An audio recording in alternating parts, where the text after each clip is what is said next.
Good evening. Welcome once again to the latest in our series, Hamden at Work. Tonight we're featuring one of the town's protective services, or the guardian services as they have come to be commonly called. In this instance, we have with us tonight ranking members of the Hamden Fire Department. And with me in the studio, I'd like to introduce to you, this is Chief Paul Letty, 42 years in the department, 23 years as chief. This is designated chief, we'll explain that later when we get the opportunity, John Tramontano. And a brand new appointment, a new post, a new title, Assistant Chief Walter McDowell. Gentlemen, thank you very much for coming to visit us, and it's nice to see you. What we'll do tonight is try to show you and explain to you how today's modern fire department exceeds the original priority of just fighting a fire. There are many sophisticated services that it can provide and perform for you. And let's switch right over to Walt McDowell. Walter, part of your duties as Assistant Chief will include being supervising officer of the EMS. First, what does EMS stand for? Well, Frank, EMS stands for Emergency Medical Services. Hamden's been in the business since 1959. With EMS? With the Emergency Medical Services. In that year, we responded to approximately 25 calls. Now we're up to over 2,000. To show you a little bit more of what we're doing, this evening we brought along a tape with us. Good. To show how we operate in the field. Hamden is served by a 911 emergency communication system. Mr. Johnson. Mr. Johnson, you all right? Mr. Johnson?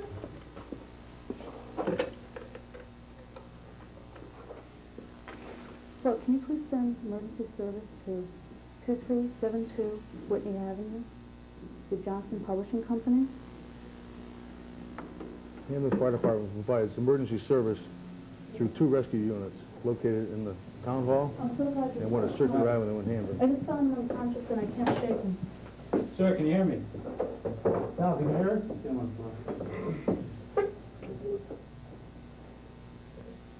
Initial response is by emergency medical technicians who receive 81 hours of training and are able to provide basic life support, which includes CPR, bandaging.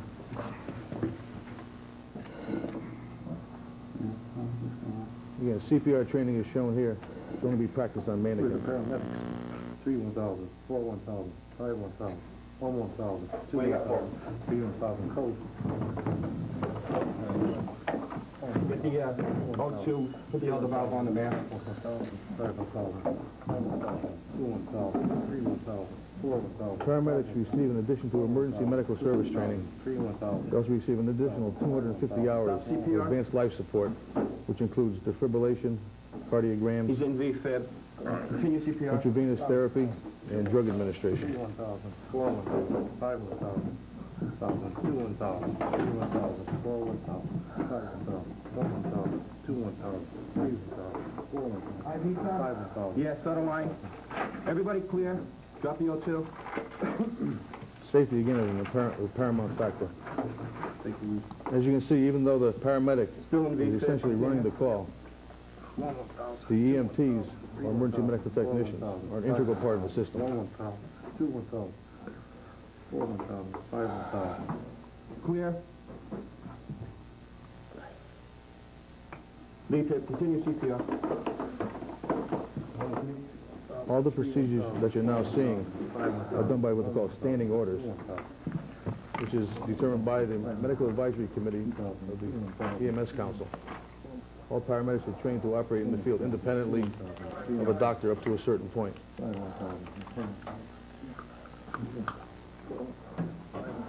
Continue compression.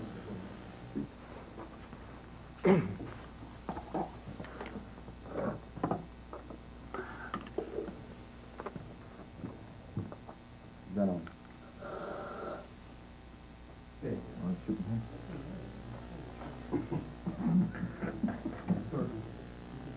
Intravenous therapy is a very important part of the advanced life support training since it allows a route of administration of drugs. Therefore, the only needle that has to be used on a person is the IV needle. All drugs can be administered through the IV solution.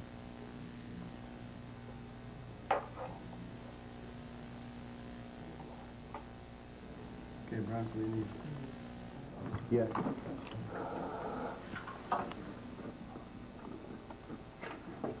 Where'd you find Paul when you got here? He was out when we got here. Slumped over in a Jumped over in the chair.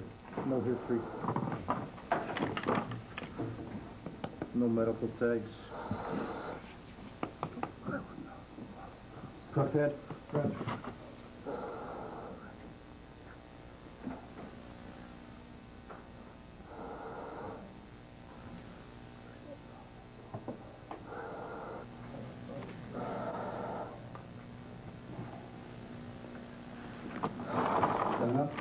That's good. Intravenous lines are started, electrocardiogram is connected, and drugs will be administered on standing order.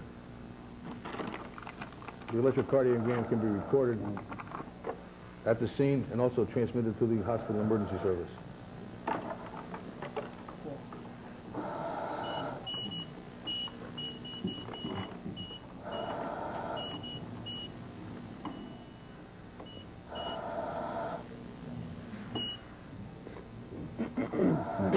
Ample bicarb.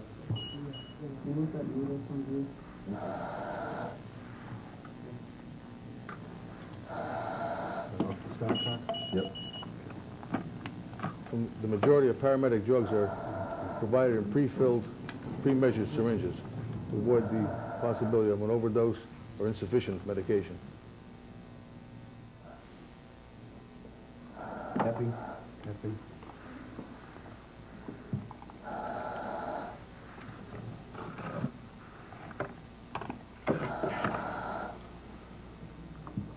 Evening. Stop CPR. At this point, the paramedic is preparing to defibrillate the patient, which is to try and shock the heart into activity again. Drop the IV.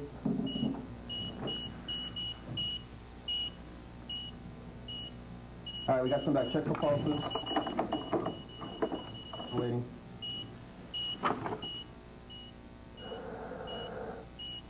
Once the paramedic has done his standing orders or protocols, he must get medical control from a local hospital. In this case, it would be St. Raphael's Hospital. Go 5 Delta 1. Can I have a patient to stand right through to the medical doctor, code 100? This is St. Raphael's 5 Delta 2. Stand by for a medical doctor. In the field, the paramedic actually the eyes and the ears of the hospital-based physician. Can I this is 5 Delta 1. I have an approximate 42-year-old male. Patient was found in cardiac arrest. Unknown medical history, unknown med. Upon my arrival, CPR had been started by the first responders. Found the patient in V-fib. I defibrillated ×2 at 200 watt seconds. No change. Patient stayed in V-fib. I've inserted the EOA. I've started a line of D5W and it's running KVO at this time. I administered 2 amps of sodium bicarbonate, 0.5 milligrams of epinephrine. I defibrillated again at 400 watt seconds per protocol. The patient came back into a normal sinus rhythm of approximately 40. The patient is breathing on his own. We did feel carotid pulses at this time. We are just assisting in his ventilation. He is still tolerating the EOA. Standing by for any further orders.